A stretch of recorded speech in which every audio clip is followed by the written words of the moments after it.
natin yan. Diba? Na kung wala tayo nakakonekta sa buhay nila, ay sigurado wala tayo ngayon dito, hindi tayo magkakasama, hindi tayo nagkikita-kita. Baka ngayon hindi ko kayo kilala.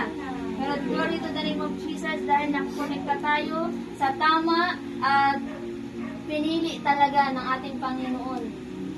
Walang iba kundi ang Siyaong. Amen. Palakpakan natin ang ating Panginoon.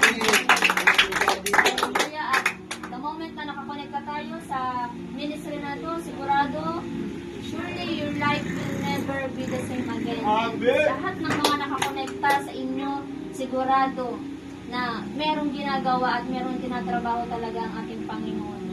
Yan talaga yan. Kaya yan talaga yung paniwalaan natin, yan yung panghawakan natin na the moment na makinig, na mag-participate tayo sa gawain ng Panginoon, meron at merong ginagawa ang Lord sa buhay ng bawat isa. Ha? Yan talaga. Yan yung lagi natin iisipin.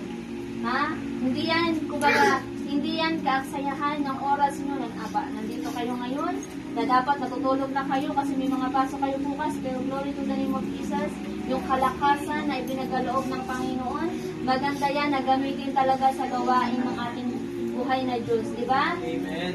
Yan. Kasi anong silbi ng kalakasan natin kung wala naman tayo sa hindi naman tayo sumusunod sa kautusan ng Panginoon. Hindi naman tayo naka-align sa kagustuhan ng Panginoon. Di ba? Wala naman tayo sa gawain ng Panginoon. Di ba? Kayang kunin ng Panginoon yung kalakasan, yung buhay natin. The moment na inaaksaya lang natin ito sa mga bagay-bagay na walang kabuluhan. Diba? Kaya tayo hanggang may lakas bilang mga kabataan pa, ipagpatuloy natin na mag-serve, na makinig sa kautusan ng ating Panginoon. At syempre, talaga, isabuhay talaga natin the moment na nag-serve tayo sa Panginoon. Ha?